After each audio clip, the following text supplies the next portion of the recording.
Very good evening to all of you. Very good evening to everybody.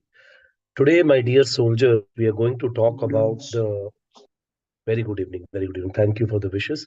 Today, we are going to talk about the important aspects which you should keep in mind when you're preparing for the auditing final examination. I presume that you wrote the exam very well, my dear soldiers. And auditing also, I'm sure that you'll again rock the house. Having said that, my dear soldiers, first of all, when we talk about the auditing paper as such, I keep telling that first of all, you divide the topic into four parts. When you're reading, my dear soldiers, four parts division you have to do. That is standards and auditing, professional ethics, peer review, quality review, liability of auditor. Standards and auditing has a weightage of 25 to 30 marks. Professional ethics, peer review, quality review, liability of auditor has a weightage of 20 marks. Company audit, audit of CFS, NBFC, PSU, corporate governance and audit committee. Now, this topic will having a weightage of 30 to 35 marks. So, company audit is a main honors you should have. And the other topics like bank audit, insurance, internal audit, operational audit, management audit, tax audit, automated environment, investigation, due diligence, and the forensic audit, it all comes for another 25 marks. So, this is the thing actually here. Now, so how you, when you're reading all these topics, my dear soldiers, always remember that the weightage is more on company audit related chapters. Then comes the standards on auditing, and then comes the other topics, and lastly the ethics and other thing. So now, briefly, tomorrow you will have 12 hours. Then again, day after tomorrow you have 6 hours. So that's the time line you're having actually. So in such case, totally 18 hours you're having.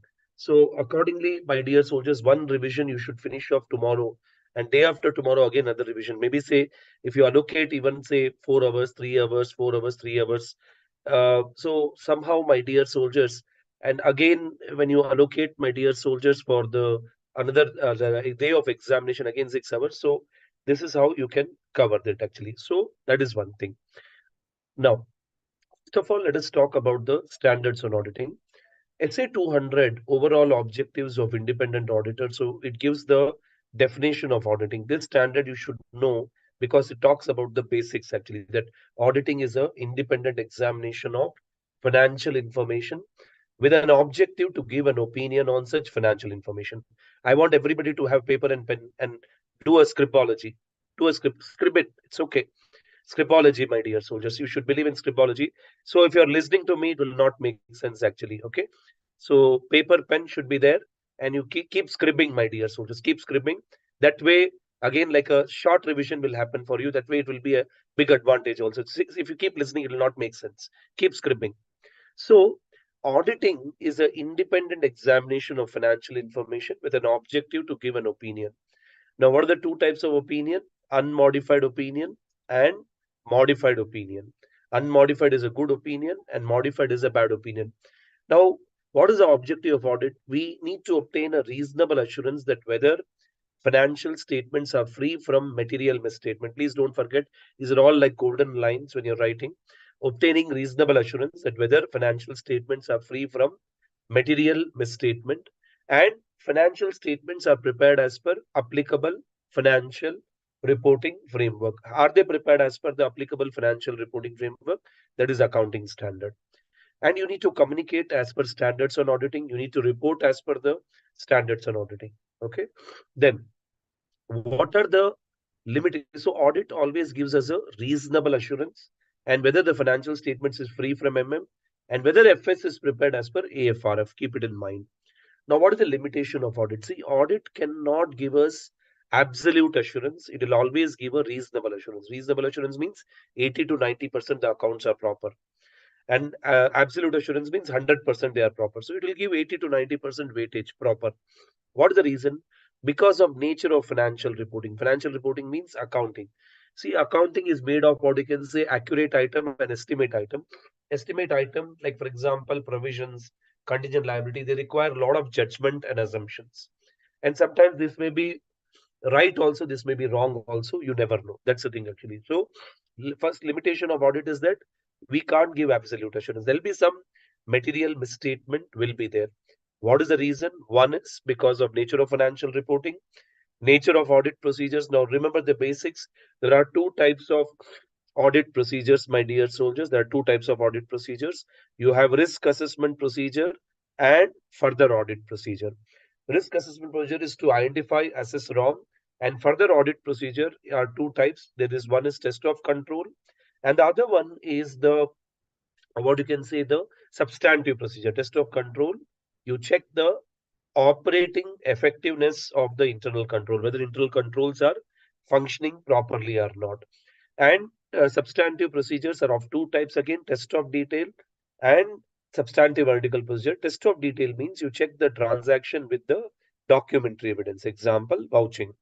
And test of detail and also the substantive analytical procedure means you analyze the transaction. So basically what happens, I apply audit procedure, the golden rule of auditing, don't forget, auditor designs and performs audit procedures to obtain SAI, to draw conclusion for the purpose of giving opinion, to reduce the audit risk to an acceptably low level, that's the thing here. Okay, so that is what the purpose of audit actually. Now next one, timeliness of financial reporting and cost benefit. This is another limitation.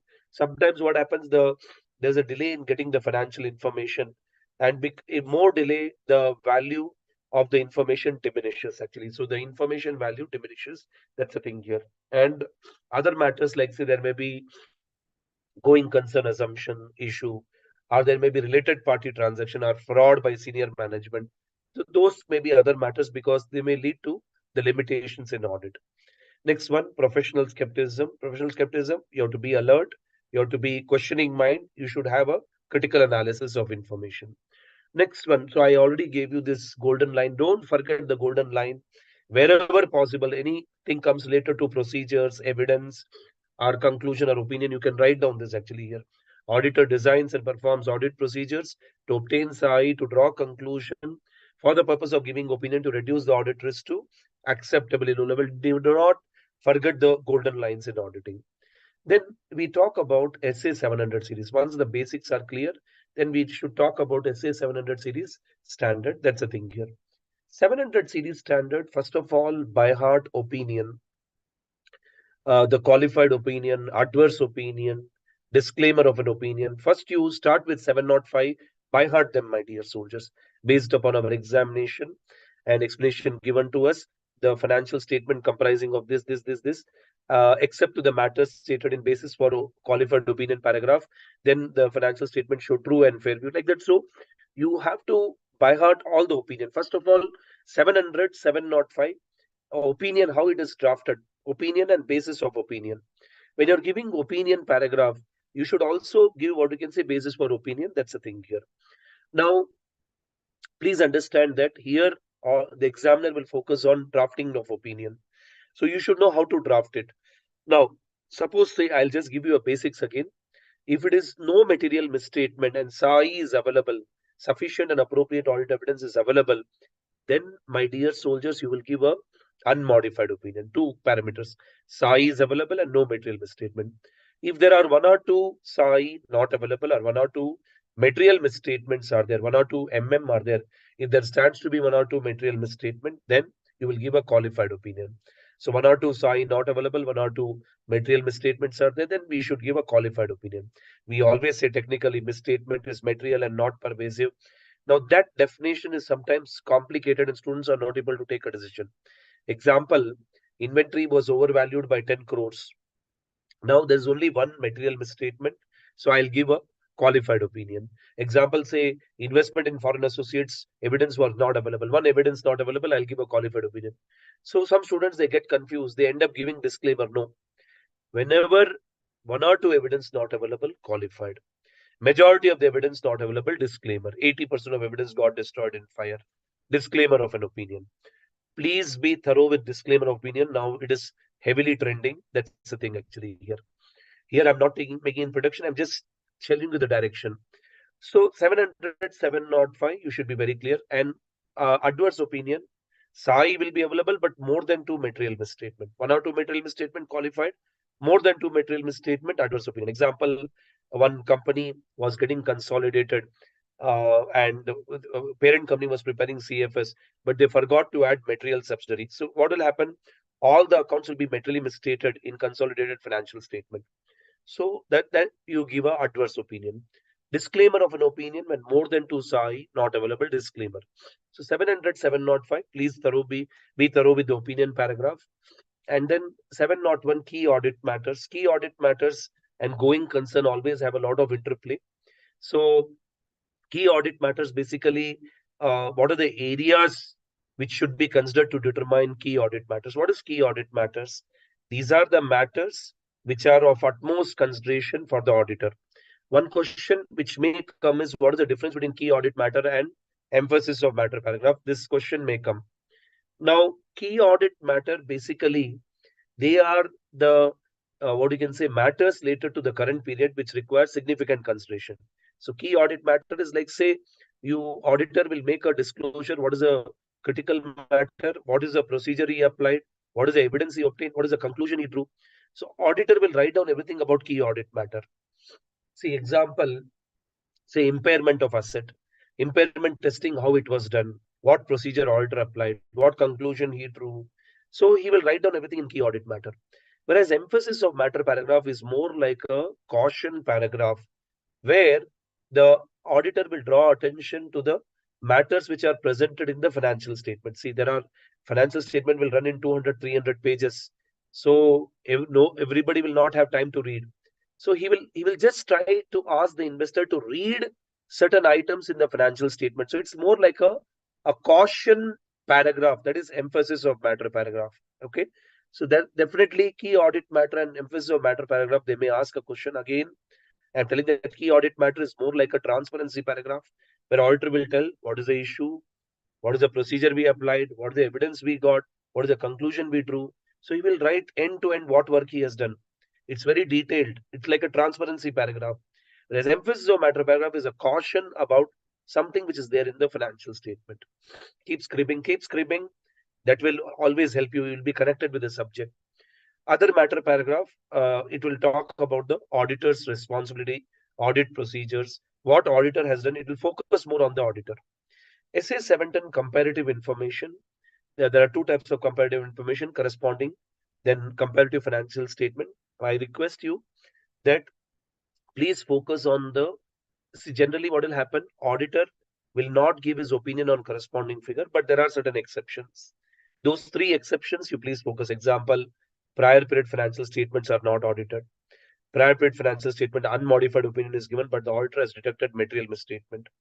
Or modification was given for the current period, and it is not yet resolved. It is they have not resolved it actually, like that. So it is related to the prior period, but it is not resolved. Then in such case, what will happen? You will give an opinion on the corresponding figure. Mind you, as an auditor, my opinion will not be based on corresponding figure. Corresponding figure is nothing but prior period items, last year items. I will not give opinion on that, but three exceptions. Remember that. SA 720, again, favorite of examiners, auditor's responsibility in relation to other information. So please note what are other information, what are the amounts included, what are the other items, and what is the auditor's responsibility when there is an inconsistency. I repeat, and script also, inconsistency between the other information and the financial statement. Other information is there which is contained in the annual report of the company. It is other than audit report and financial statement. Remember that. Okay. So I again repeat, start from the reverse, come from behind when you're reading standards on auditing. Once you read 200, just brush through. Don't go so deep actually here. Then straight away come to 700 series standard. Focus first on 700 series standard. Uh, Here I've highlighted here about the other information actually. What are the other 720 is elaborated actually, but anyway. So what are the information which is considered as other information? See what will happen. Say example, in the board of directors report, director will tell that our profit this year is 25%. But when you go to financial statement, when you take the profit and you divide by the turnover, you get 2.5%. So by mistake, director has told 25%. He has mentioned in the board's report, and there is a typo error. Now what will happen? It is inconsistent with what you are highlighting in the financial statement. That is why you compare other information with the financial statement. Okay. So they have given some examples for other information. Okay. Other information, then other items, they have given examples. So I've given a mnemonic silica mnemonic this I've given, and this is the mnemonic I've given as diamond. Okay. So this mnemonic I've highlighted actually here. Okay, just other information actually. So what are the other information? Just important part we have highlighted. Okay, then 600 series standard.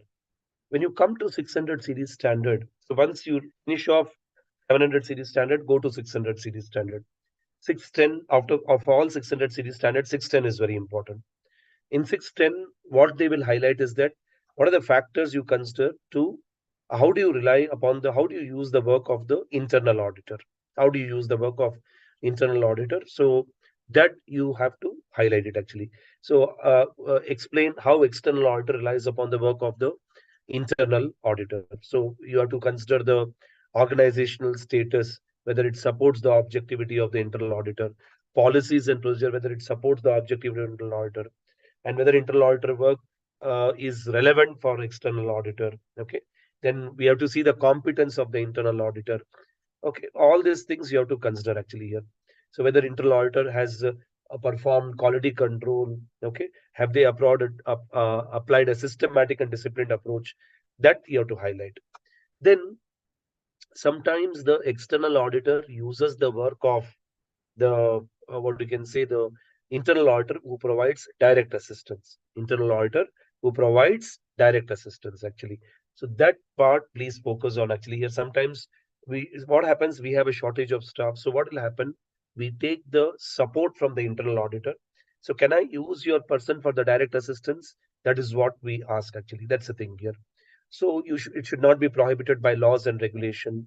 And what are the areas which cannot be given to internal auditor providing direct assistance? Example, say related to risk of material misstatement, where judgment is involved, where standard says this work has to be done only by the auditor. Example, external confirmation should be directly obtained by auditor. Then I should not involve internal auditor in that area. Again, I'm telling you why external auditor takes the assistance of internal auditor who provides direct assistance while he is doing audit, because there may be shortage of staff. That's why. So I take the help of internal auditor. Then second one is expert. In expert, please be thorough with the agreement between the expert and the client. So sometimes they enter into an agreement. So mainly to maintain confidentiality when the work is very complex, they enter into an agreement. In the agreement, they describe what are the roles and responsibilities of an expert, what are the roles and responsibility of the what you can say auditor. Okay, so confidentiality has to be maintained of information. And expert, what are the different types of report he is issuing? Example, valuation of assets and liabilities, valuation of property, plant, equipment, valuation of plant and machinery, like that. So various reports which are issued by the expert, please be aware of it actually. That's the thing here. This is one thing. Then SA 600, another auditor. How does the using the work of another auditor? Another auditor is the auditor of a branch, subsidiary, joint venture. So it's a branch, subsidiary, and joint venture. So basically, how principal auditor will use the work of other auditor, that is the question they'll highlight. Principal auditor using the work of the other auditor is a branch, subsidiary, joint venture. Mind you, they are also known as component. So sometimes they'll say how does he use the work of the auditor of a component. That's the thing actually here. Okay, so this is SA 600. That's the thing actually. Then so 500 series standard. So 500 series standard starts with SA 500 series standard. So SA 500 basically what happens? It deals with management experts. See, this is one confusion sometimes students have. When an expert is engaged by the management, is known as management expert, then you should give reference to SA 500 and not 620. When the expert is engaged by the auditor, then you should give reference to SA 620. That's the thing actually here. Again, the golden line, auditor designs and performs audit procedure to obtain SI to draw conclusion. Same golden lines are again repeated here. Audit procedure, I already told you RAP, FAB, then assertions. Please be aware of assertions. Assertions, what are assertions? They are the representation made by management on the financial statement. I repeat again one more time. They are the representation made by management on the financial statement. So that is on account balance. AB is account balance, COT, class of transaction, presentation disclosure. Account balance means balance sheet item. Class of transaction means P&L item. Presentation disclosure is notes to account. So assertion is made by the management. That's the thing actually. So this is all we understand about the assertion. That's the thing actually here. Then, my dear soldiers, in 500 series standard, 580 is very much important. 580. Now, written representation basically what happens? Suppose say there are three things you should focus on written representation. First of all, the date and the period of written representation. I repeat, date and period of written representation. It cannot be dated after the audit report date. Second thing, in this standard of SA 580 written representation, please focus that that written representation is not a SAI. It is a necessary audit evidence. It is a necessary audit evidence. That's the thing actually here. So where SAI is available, then you should not go for written representation. Example, bank statement is already available, then you should not ask for give me a written representation by the management. Then lastly, my dear soldiers, if written representation is not provided as an auditor, what will you do? You will discuss with the management. You will take appropriate action. So that you will highlight. Three things, please focus. One, WR is not a SAI, but it is a necessary audit evidence. The interplay between written representation and audit evidence. Second thing, date and period of written representation. Third thing, if it is not provided by the management, what will you do? One secret of standards on auditing, I'll tell you that please focus first on auditor's responsibility, auditor's procedures. Please focus on that first. I humbly request you. That is where the question they'll ask you. As an auditor, what are you going to do? As an auditor, how are you going to deal with this? So whenever you're reading auditing, first you focus on what, as I said, the what you can say, the auditor's responsibility in all standards for that, all standards. If you don't have time and if you do not prepared properly, so as an auditor, what will you do under 600? As an auditor, what will you do under 500? Like that. So first you focus on that. That's the key, because almost 60-70% question comes on that. Okay, fine. 501 deals with three areas. One is physical inventory counting. Again, what audit procedures to be followed? Physical inventory counting is done by management. We are observer. So we have to evaluate the instructions given by the management. So they may ask you if the physical inventory counting is practicable, not practicable. How will you do? If it is lying with the third party, what will you do? Those areas you have to ask. This is completely exhausted by examiner, but you never know. They may repeat question from here also. You have to, what you can say, focus on the litigation and claims and segment reporting. When in 501, what happens repeatedly, they ask question on inventory, but now litigation and claims and segment reporting has become what is a favorite among examiner. Litigation and claim means what are the cases pending. You will contact the external legal counsel. You will obtain written representation from management. You will see the minutes of the meeting. And segment reporting, what happens? The information presented should be as per AFRF, as per applicable financial reporting framework. So 501 is another important standard. In SA 505, external confirmation, please focus on positive confirmation request, negative confirmation request. Okay. So positive confirmation request. External confirmation is a type of audit evidence which is directly obtained by the auditor, directly obtained by the auditor from the third party or the confirming party. So I'll send a letter. That letter is called as confirmation request. So there are two types of confirmation requests: positive confirmation request and negative confirmation request. So you should focus on that definitely. What is positive confirmation request? Whether the confirming party agrees or disagrees, he has to respond.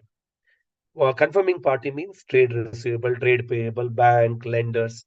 Negative confirmation request only when the confirming party disagrees, he will have to respond. That's the thing actually here. Okay.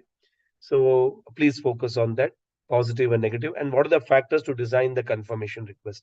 How will you design the confirmation request? Based on your prior experience, layout and presentation of confirmation, assertion to be addressed, ROM, all those things you have to consider. 510 opening balances, very simple standard.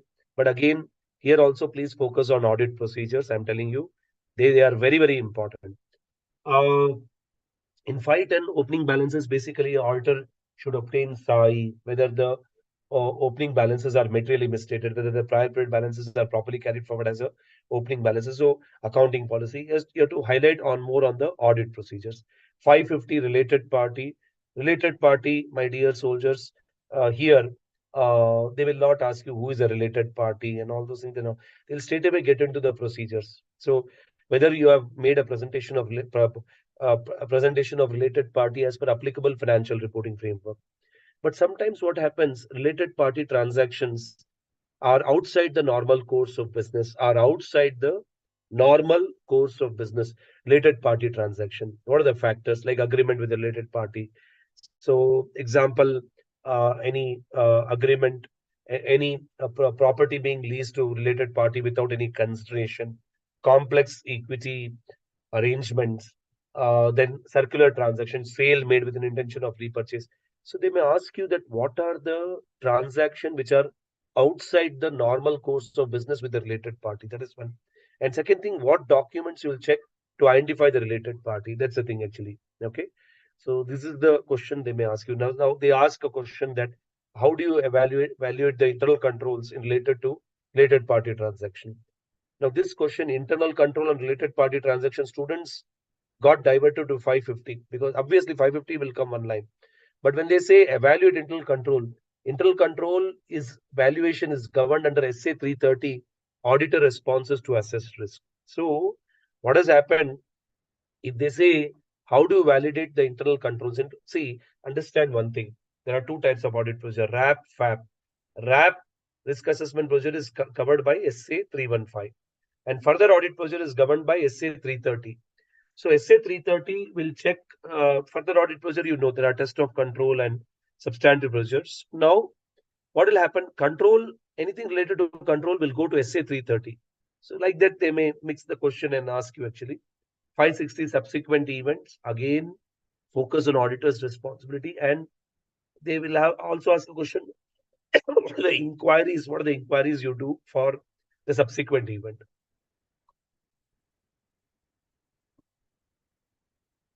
What are the inquiries you do for the subsequent events? What inquiries you'll be doing for the subsequent events? Like, for example, inquiry whether asset is destroyed, asset is misappropriated by the government. Subsequent events are those events which occur between DFS and DAR, that is, date of financial statement and date of audit report, and the event which occur after the date of audit report. So in this standard, basically, one question which is heavily trending is that can you amend the audit report or financial statement after the issue of audit report? Example, see what has happened. See, subsequent event has got two parts. One is the event between the balance sheet date and the audit report date, and one event after the audit report date, but before AGM. Before AGM, the standard does not use this. We have to presume it. So now there's a situation where the audit report has already been issued, financial statement is already issued, but it is not approved yet, not yet adopted. So can I amend the audit report? Can I amend the financial statement? So yes, any number of time we can amend financial statement audit report, provided, my dear soldiers, it is not adopted at the AGM. Any number of time you can do amendment. But once it is adopted at the AGM, it is locked. You can't do anything. Then nothing can be done. 570 going concern among one of the favorite standards of examiner. So going concern, please be thorough with the golden lines. Auditor will obtain SAI as to appropriateness of management use of going concern base of accounting in the preparation and presentation of financial statement. Auditor must obtain SAI as to appropriateness of management use of GCBA. GCBA means going concern basis of accounting in the preparation and presentation of financial statement. Another golden line, auditor must obtain SAI as to material uncertainty on events and condition that cast significant doubt. It casts significant doubt on the entity's ability to continue as a going concern. So, with casting significant doubt on entity's ability to continue as a going concern. So, this you have to be thorough with that actually. Here, basically, it will come under objectives. You can read the objectives of going concern. That is a golden line. Okay. Very, very important. And they keep asking question on going concern. Suppose say I have a doubt on going concern, but I have not made a disclosure in financial statement. I'll give a qualified opinion plus a paragraph on going concern. Suppose say now I'll give a qualified opinion. Suppose say I have a doubt on going concern, and I've made a disclosure in financial statement. Then I'll give an unmodified opinion, but I'll give a disclosure in going concern paragraph. And suppose, say, what has happened, companies filing for bankruptcy, but they have not affected the financial statement because moment the going concern is not appropriate, you need to prepare the financial statement on realization basis or cash basis. That's what you have to do. Okay. And SA 540 accounting estimates. When we talk about accounting estimates have first you read the audit procedures, risk assessment procedure, what procedure auditor will apply, generally auditor's responsibility, auditor's procedure, that you read it. Then you should also be very clear with accounting estimates having high estimation uncertainty. Example of accounting estimates having high estimation uncertainty. Example ESOPs. And accounting estimates having low estimation uncertainty. Example, provision for bad and doubtful debt, like that. So accounting estimates 540 is important. In 500 series, 530 talks about audit sampling, and not much they ask question on this. So, but anyway, you should read it actually here. When you apply audit pressure on less than 100% of transaction, and what are the approaches in sampling? Please be thorough with that. There are two approaches: statistical approach, non-statistical approach. Statistical approach, random selection technique, usage of probability theory, measurement of sampling risk. Non-statistical approach, I use my experience and brain. See, statistical approach basically if I use computer for sampling, non-statistical when I use my thought process. Then sample design. Sample design means quality of sample, how your sample should be of high quality. So for that purpose, what you should do, what is your purpose of your audit procedure, what is the characteristics of population. Always when you go for high value items, you will go whenever you're doing a sampling. Okay, so that's the thing actually. Then sample size, you should determine sample size to reduce the sampling risk to an acceptably low level. Okay, so in 530, please focus on approaches in sampling, statistical, non-statistical. And second thing, what you should approach focus on sample size, sample design, and selection of items. How do you select the item? So item you should select in such a manner that every item has a equal chance of being selected. You have random selection technique, systematic selection technique, interval sampling, block sampling. You should know the meaning of it. 520 talks about analytical procedures. So analytical procedure definition you should be aware. Evaluation of financial information through analysis of plausible relationship. Plausible means probable relationship between financial and non-financial items. Then investigation necessary of identified fluctuations or relationships which are inconsistent. So analytical procedure basically please focus on the definition and please focus mainly on what you can say how analytical procedures are used as a substantive procedure. Again, I repeat, how analytical procedure are used as a substantive procedures. So you have to see the suitability of analytical procedures, evaluate the what you can say the reliability of data, then also expected amount and ratios, and determine is there any difference between the expected amount and record amount. So analytical procedure used as a substantive procedure. Again, I repeat, analytical procedure used as a substantive procedure. This is one of the favorite of the examiner. That's the thing here. So please read it. Okay, fine. So this is seed and scan was all about that. Okay, suitability of analytical procedure. 402 basically 450 talks about misstatement and 402 talks about service organization. So now I'm dropping the pattern from 700 to 600 to what do you say 500 and now to 400 series. 400 series in 450, please be aware of what you can say the definition of misstatement and what is the factors which contribute for misstatement. What are the misstatement is the difference between amount, disclosure, valuation. So of item in financial statement and applicable financial reporting framework. There's a difference. Then why misstatement arises that you should be aware. Okay. And what is the procedure you apply for misstatement? Okay, that's the thing here. 402 service organization.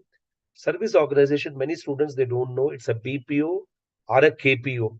Whenever a question comes on outsourcing, please go and refer 402. 402 is also very favorite among examiners.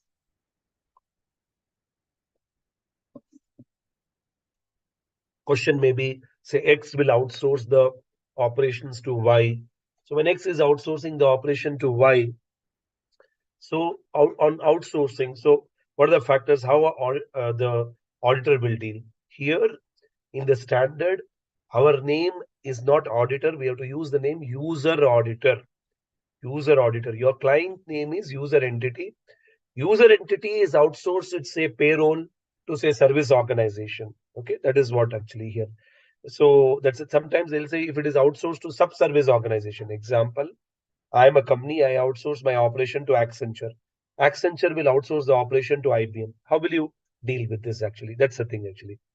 Then next one, SA 300 series standard. SA 300 series standard, uh, audit planning, you keep it at the end, extreme end.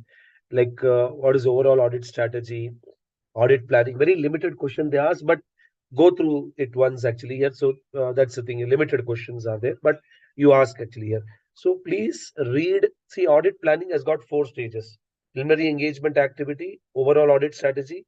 Read overall audit strategy properly. Overall audit strategy and audit planning. Okay, audit program again limited one. 300 is a very limited scope standard. So having a knowledge of client business, so audit program, they're all very limited. Materiality. Materiality is given in SA 320. In materiality, an item is said to be material if it influences the economic decision of the user of the financial statement. Again, an item is said to be material if it influences the economic decision of the user of the financial statement. That is what is materiality. In materiality standard, please read how to determine benchmark. First, you read how to determine the benchmark. Benchmark means basis. You will apply a percentage to arrive at material item. Example, I will take 0.5% on turnover. The turnover is known as benchmark. That profit is known as benchmark. Then, and another question is that how do you amend materiality? How do you make the changes to materiality, amending the materiality? So when you amend the materiality, you should also amend performance materiality. So materiality 320 is a standard. SA 315, internal control. SA 315, this is a mnemonic crime. Crime means control activity, risk assessment procedure, information technology, information system, monitoring, entity, and the control environment. So in SA 315, it talks about the internal control and identifying the risk of material misstatement. So 315, 330 highlight. Again, I am highlighting actually here. SA 315, it deals with risk assessment procedure. By applying risk assessment procedure, we identify, assess ROM. ROM means problem. ROM full form is risk of material misstatement. So in SA 330, we apply further audit procedures. It will talk only about further audit procedure. That is test of control, substantive procedure. So those things are there in 330. 315, 330 deals with the two audit procedure, RAP, FAP, risk assessment procedure, further audit procedure. Then 210, agreeing to the terms of engagement. Again, these are all standards which has a limited, what you can say, application. So keep it at the end, 300, 210, 230. Very limited way they are keep asking question. Okay, 210 mainly focus on when you recurring audit. Whenever there is a recurring audit, how do you deal with the recurring audit? That's the thing actually here. And any change in the engagement. So they deal with the recurring audit, and that's the thing actually. So 210 deals with that particular aspect. And 230, you should focus on form, content, and extent of the engagement documentation and ownership. So you should retain the audit documentation for not less than 7 years, and you should complete the audit documentation within 60 days of the end of issue of the audit report. That's what 230 highlights about that. That's the thing actually. Okay, so these are all like say keep the standard at the end. Very this SQC1 to that is 220 quality control and SQC1. Many students have seen that they will read the standard separately. Please don't read both the standards, you should read it together. 220 and SQC1, that is on quality control. 220 talks about quality control in an individual audit, whereas SQC1 talks about quality in relation to entire audit firm. That is why both are same. But the coverage of SQC1 is very big. It covers entire audit firm. SA 220 covers only one individual audit. Quality of, see how you will improve quality by human resource, by engagement performance. Engagement performance means audit work performance. You have to do audit work as per the professional standards, legal and regulatory requirement, acceptance and continuous of client, leadership, monitoring, ethical requirement. Here, the first four are very, very important. That is human resource, engagement performance, acceptance and continuous of client, and leadership. So 220 is also favorite standard among the examiner.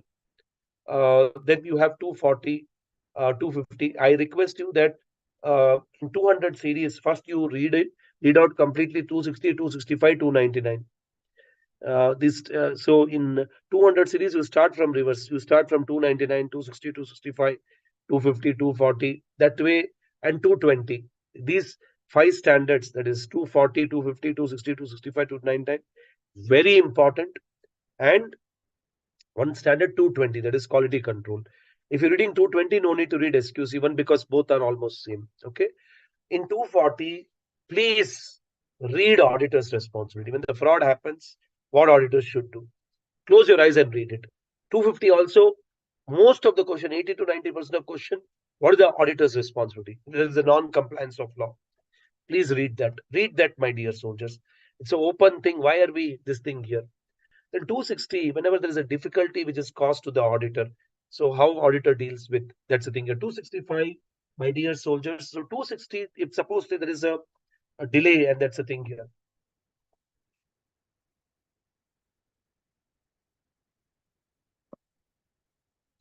So now, my dear soldiers, understand one thing, that in 260, 265, because they are new standards. So what happens is that it talks about communication to those charged with governance. When an auditor should communicate to those charged with governance, whenever there is a problem created by management, they are not giving evidence. So then I have to communicate with those charged with governance. Okay. So 260, 265, read that, and 299 joint audit, again, focus on responsibility of auditor. Okay. That's the key, my dear soldiers. Part two, professional ethics. In professional ethics, my dear soldiers, first schedule, my dear soldiers, has got four parts. Okay. In part one, has got like 12 clauses, part two, two clauses, three clauses, two clauses. Now, students find this ethics extremely very easy. Okay. So, first schedule, please focus on part one, clause number two, clause number 6 to 12. Again, I'm repeating part one. When you're reading part one, you read clause number two, and clause number, say, 6 to 12, 6 to 12, you please read it actually. Very, very important. Clause number 2 and clause number 6 to 12 of part 1. Okay. In the part 2, you focus on clause number 2. Clause number 2, actually, here. Clause number 2, focus. In the part 1, the heart of part 1 is clause number 6, which is talking about advertisement. CA should not advertise. Exception. One shortcut I will tell you about ethics. Please focus on exceptions. Exception example, an auditor cannot share his fees with any person except what? Member of ICI, partner, retired partner, legal rep of disease partner, member of recognized professional body, person having prescribed qualification. Exception. So when you're reading ethics, okay, you can't do this, but what are the exception? So that is how you should focus. So in part one of first schedule, clause 2, clause 6 to 12 is important.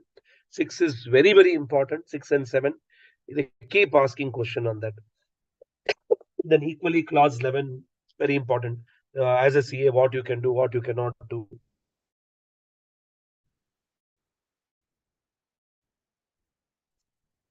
Then in part accepting the fees, like say you can't accept the fees from CA, actually, like not actually, so like agent or any other member of ICA. Clauses, my dear soldiers. And here the what you can say, the clause 2, where it highlights about that, where you don't comply the requirement. Clause 2 of part 3, very important. When you don't comply the requirement of ICI, do not comply the requirement of ICI.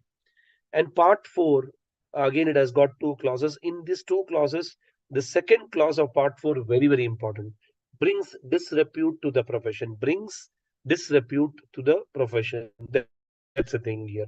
Okay. So that's the scenario here. So suppose say if any violation happens in first schedule, a penalty is up to 1 lakh. They will reprimand this year. Reprimand means warning, and 3 months suspension may happen. That is a thing actually here. Then I've highlighted about what are the threats to independence: self-interest threat, self-review threat, advocacy threat, familiarity threat, intimidation threat. Okay. In the second schedule, my dear soldiers, second schedule has got three parts. Part one. Now, part one, please read clause 1 to 7. Clause 1 to 7, very important. Clause 1 to 7, very important. And clause 10, you read it. Clause 10, where you opening of bank account, separate. Client gives you money as a trustee, you keep the money in a separate bank account. So, clause, my dear soldiers, actually here, so very, very important, actually, that way, actually. Then in part two, first clause is very important. Clause number 1, when the auditor fails to comply with Act, guidelines, and regulation. Act, guidelines, and regulation.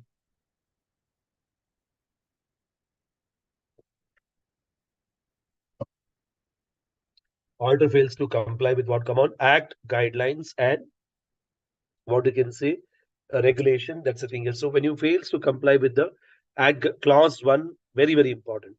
So here they talk about regulations, working hours of article, stipend of article, read that thoroughly, working hours, stipend of article, and talking about guidelines. Guidelines is Council General Guidelines of 2008. Please read them, very important. There are 15 chapters, 16 chapters in Council General Guidelines of 2008. In that, first three chapters are not important. Chapter 4 to 16, very important. Example, how many tax audits CA can do? 60. How many company audit he can do? So, as per the provision of Companies Act, auditor has to maintain the cash book and ledger like that. So, Council General Guidelines of 2008, very important. Again, the part 3, not so important like that. So if you are violating second schedule, penalty is 5 lakhs, reprimand the CA. There may be permanent suspension also like that. That is a provision actually. Then Council General Guidelines of 2008. Okay, that's the thing actually. And it talks about how you can say the network. Now network is coming in chapter 5 of Council. Network, they may ask you a question. Network, the name will be taken as affiliate. Network means it's a group of audit firm, they come together. Mainly network firm is created to challenge big four. Mainly we want to compete with big four. That is why they brought the concept of network. Okay. Then professional ethics related chapter, peer review. Okay, peer review. So what is peer review? Okay, definition of peer review. What is the scope of peer review? Means work of one CA checked by another CA. Whether audit is done as per professional standards and legal and regulatory requirements. So it is the work of one CA checked by another CA, that is called as the peer review. So here peer review, they may ask you basically what is level 1 firm, level 2 firm, what is the eligibility of the peer reviewer. Okay, so you have ICI. ICI has created peer review board. Peer review board will select a practice unit. So practice unit means CA firm in practice for the purpose of peer review. So peer review, you should know what is level 1, level 2. Level 1 means those practice unit who are doing audit of listed companies, central statutory auditors of banks, central statutory auditors of insurance companies. So you should know what is the level 1, level 2. And also, you should be aware of the reporting requirement. Okay, the procedure actually here, how the peer review is being done.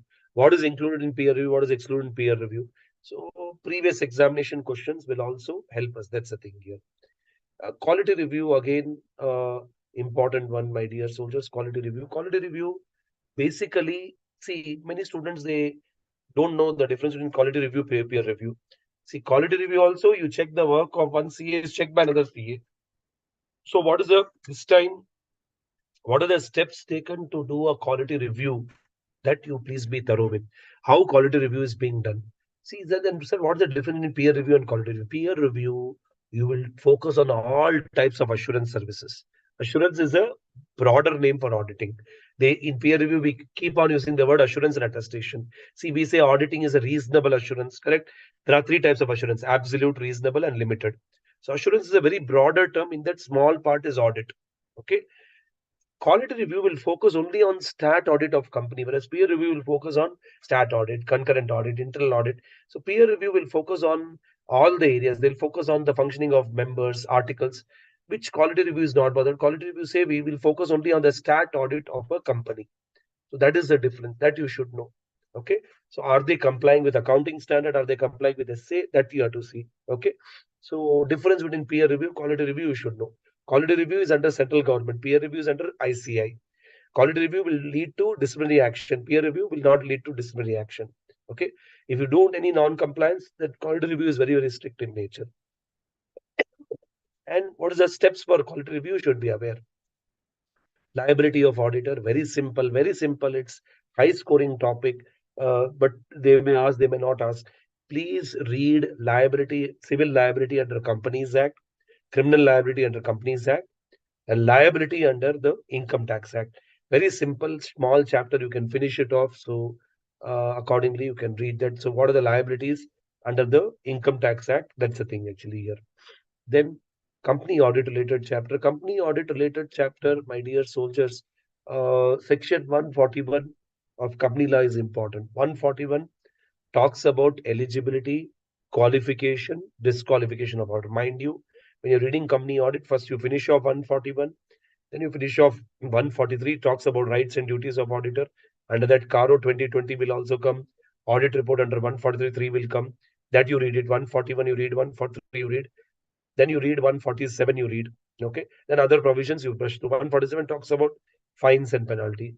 So these are the important ones actually here 141, 143, and 147. Now, in company audit, four chapters, read it thoroughly. One is the section 143, 141, 147. These three sections be thorough.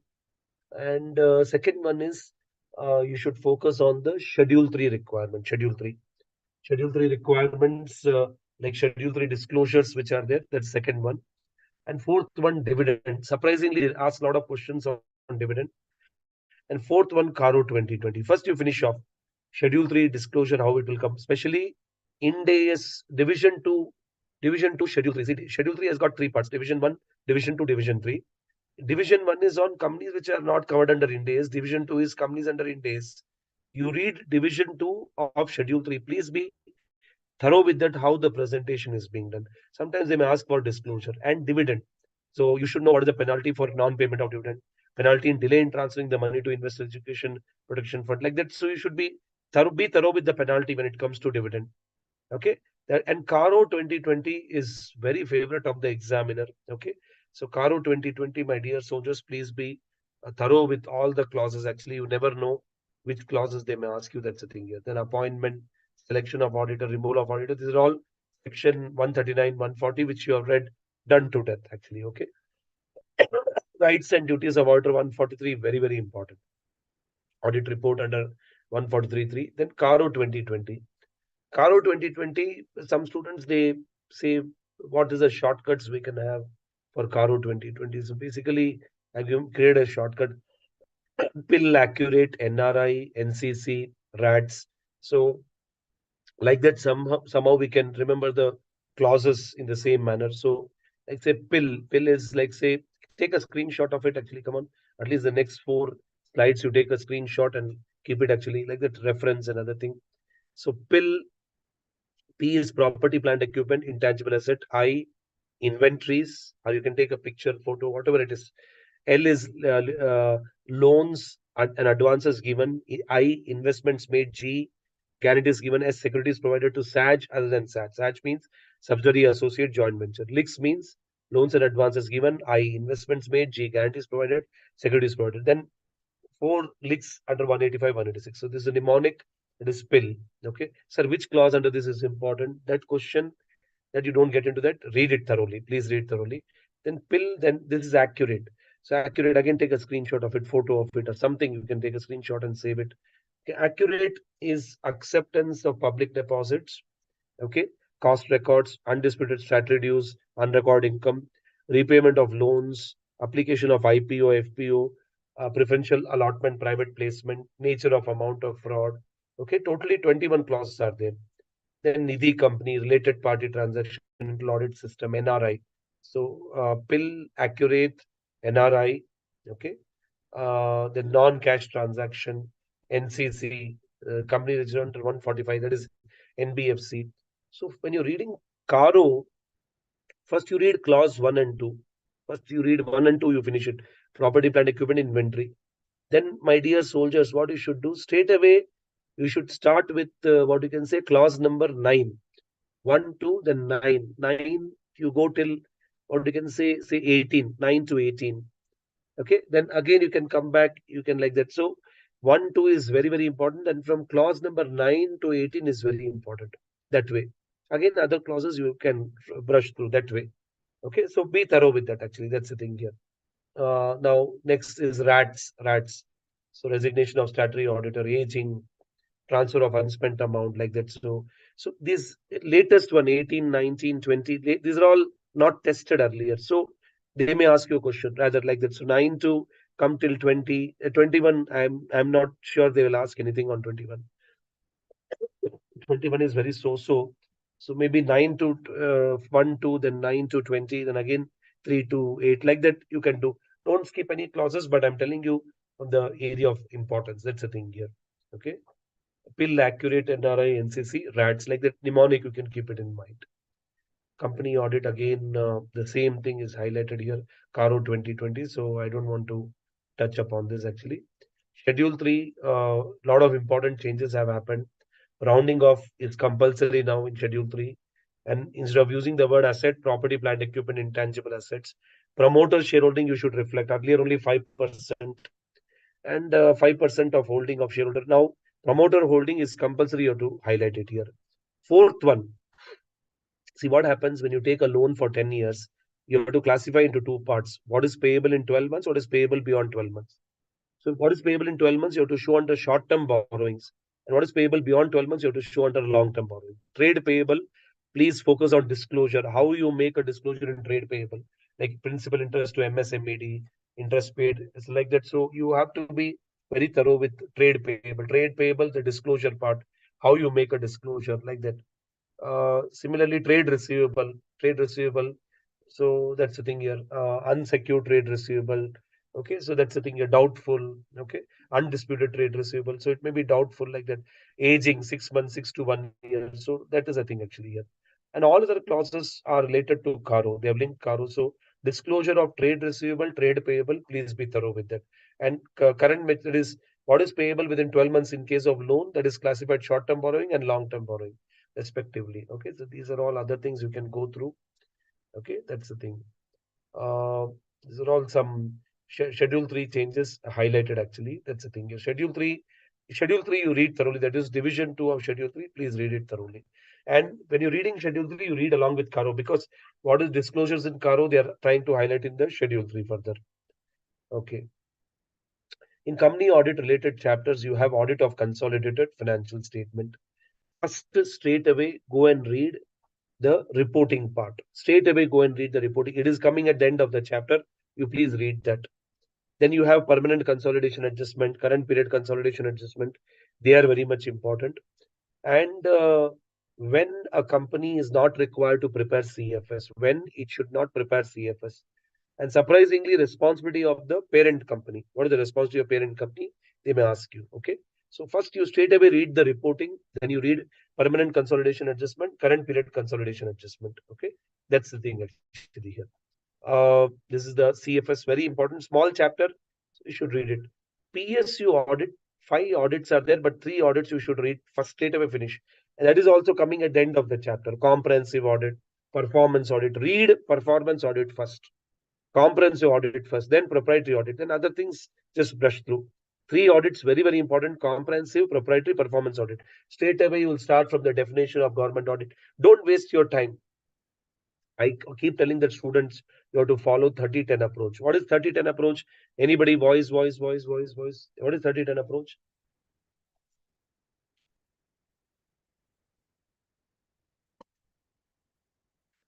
30 minutes reading, 10 minutes writing. 30 minutes reading, 10 minutes writing. Okay. So that is 30-10 approach. Second one, read loudly. If you're reading loudly, actually, it leads to focus and concentration. But if you're reading quietly, then you should have writing also. When you're reading quietly, you should not just look at the book, you should keep scribbling also. And third one, read relevant. What is relevant? What is very important? First, you finish that. If I am you, I will finish off all the exercise question and answers of ICI material. First, finish it off that. What is important one? Last four RTP, last four MTP. Like that, you should read relevant. Three principles follow 30-10, read 30 minutes, 10 minutes writing, read loudly, leads to better concentration. If you're reading quietly, scribble it, have a habit of scribbling. And third one, my dear soldiers, read what is relevant. Don't waste your time on introduction. Don't now we don't have time for that. NBFC audit, first you read reporting. Reporting in NBFC, like NBFC accepting deposit, NBFC not accepting deposit. So read on reporting, read on classification of fraud, and also exceptional reporting. Exceptional reporting in NBFC, very, very important. Corporate governance, audit committee. What is the composition of audit committee? What is the composition of board of directors? Very important. So audit committee, what are the function, what is their composition, what is the composition of board of directors. Also in corporate governance, you should focus on now latest stakeholder relationship committee, risk management committee. You can script it, stakeholder relationship committee, risk management committee, like that. So you can focus on that area. That's the thing actually. So this is the on when it comes to what you can say the area of the corporate governance. That's the thing here. Corporate governance, one is the resignation of statutory auditor. Resignation of statutory auditor, generally, if it is done within 45 days of end of quarter, then if it is done after 45 days of the quarter, and start resignation of statutory auditor, please, thorough request you read it. Please read it. It is a high potential question. Resignation of statutory auditor.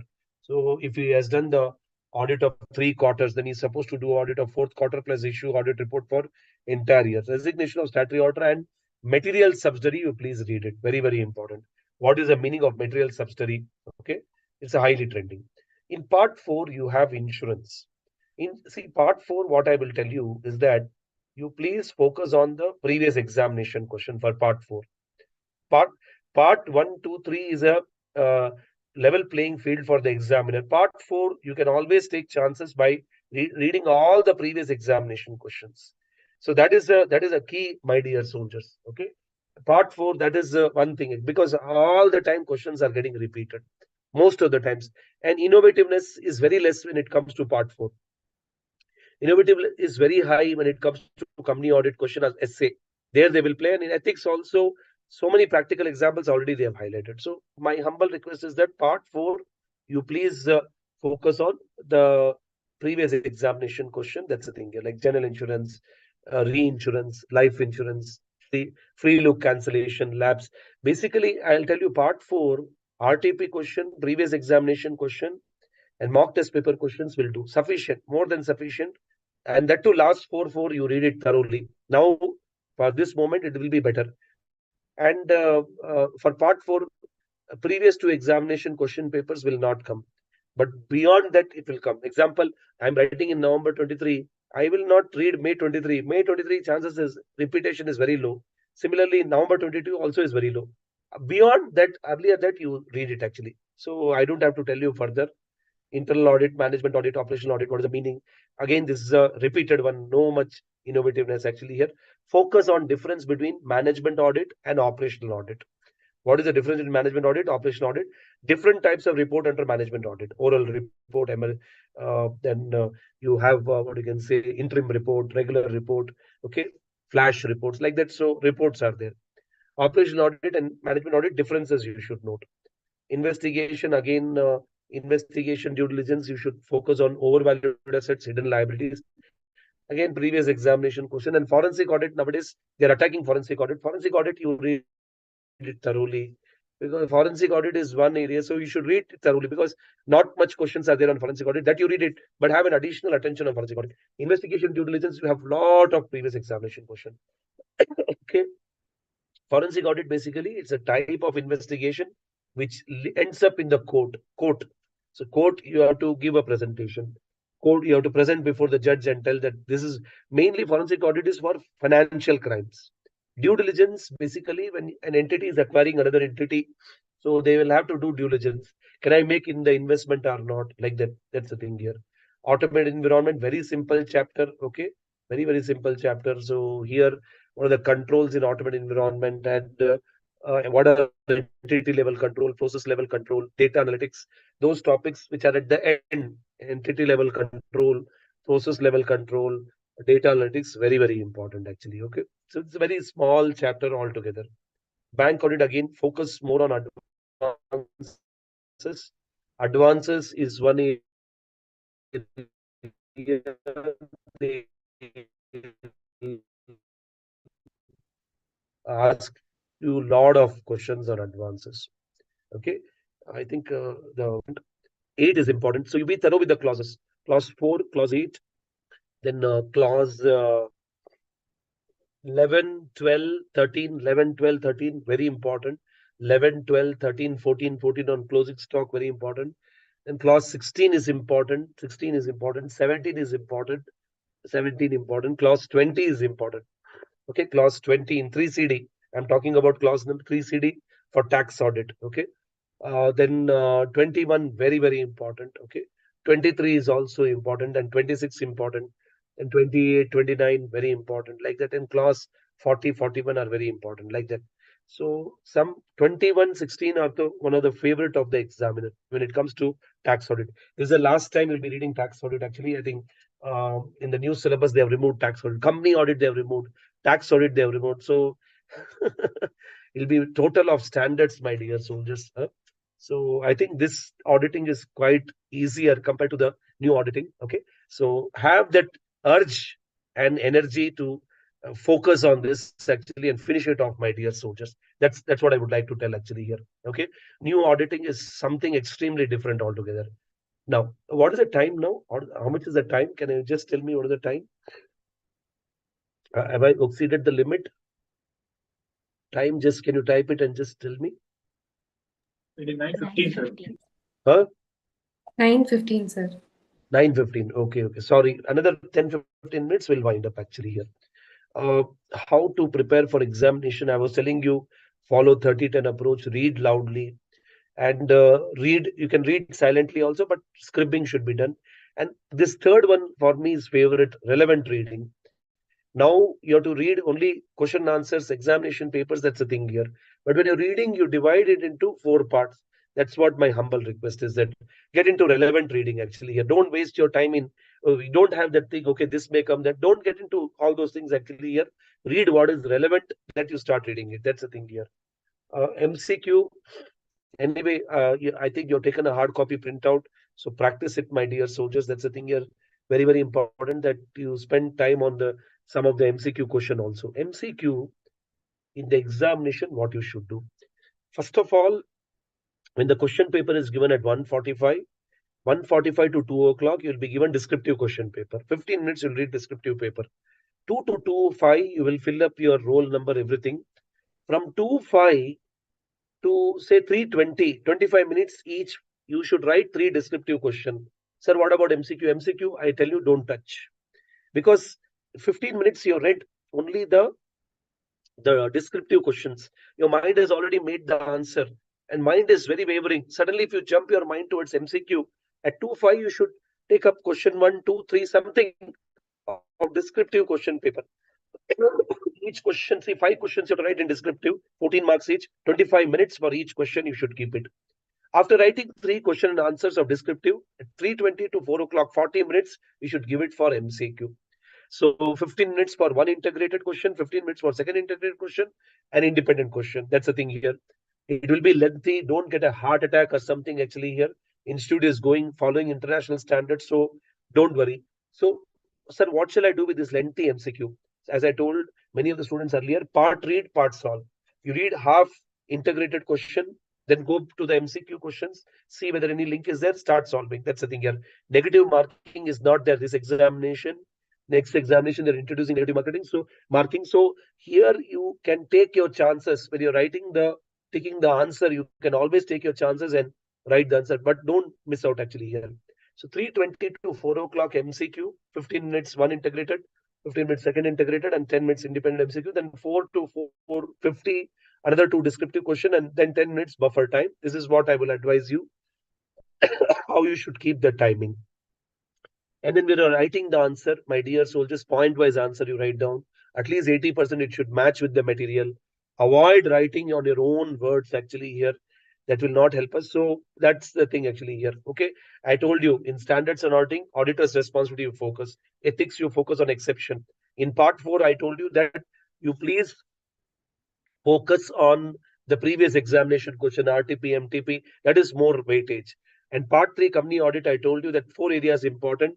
That is 143, say the section number 141, 143, 147. Then second one is that schedule 3, third one, Caro dividend. So these are important like that. So focus on those areas. That's the thing here. Okay. So this is the thing. Then habit of writing the question. Now, not much time will be there. So script it. When the question is asked, just script it. What are they asking actually here? Okay. And now, so my dear soldiers, understand that do not compromise on your food and sleep. Sleep properly, have proper food, focus. Tomorrow, if you keep a healthy 12 to 14 hours for studying, actually, here in between, take a proper break. And day after tomorrow, you have, say, 6 hours to study. So, tomorrow itself, you finish your first revision. Okay.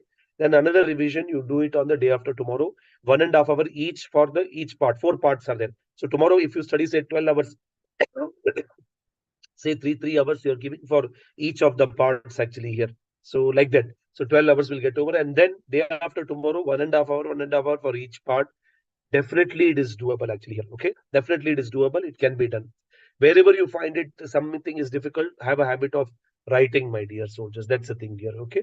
So descriptive, you should start with an MCQ. You should sandwich it. Sir, can I write MCQ at the end? Don't do that. Please don't do that. Okay. Fine. So any queries, my dear soldiers? Any queries you're having? Any questions you're having? No doubts means hit the button. ND, ND, ND, ND, ND, ND.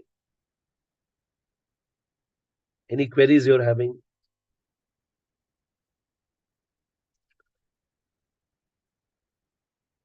Remember, my dear soldiers, that you should have a calmness in approaching. What is going to happen will happen. And the point, Sri Ramachandra, put your maximum effort, my dear soldiers. Don't get tensed, because what is going to happen is going to happen. Everything is pre-written. You just put your best effort actually and leave it to the Lord. And don't carry your performance of the previous examination. Leave it, unbox it, and just now getting into box of auditing. Array, FR I did like this, SFM I did like. Don't get into all those things. Auditing what we should do best, that you think actually here. Okay, that's the thing here. So I wish you all the best, my dear soldiers. Keep firing, keep loading your guns actually here. Stay calm, stay calm, stay calm. Possible, possible, possible. Just be possible. That's it actually. Don't worry actually. Okay. All the best for the upcoming examination. Thank you very much, soldiers. Thank you very much. Thank you, Thank sir. you, sir. Thank you, sir. Thank you very much, sir. Thank you. Thank you. Take care. Take care. All the best.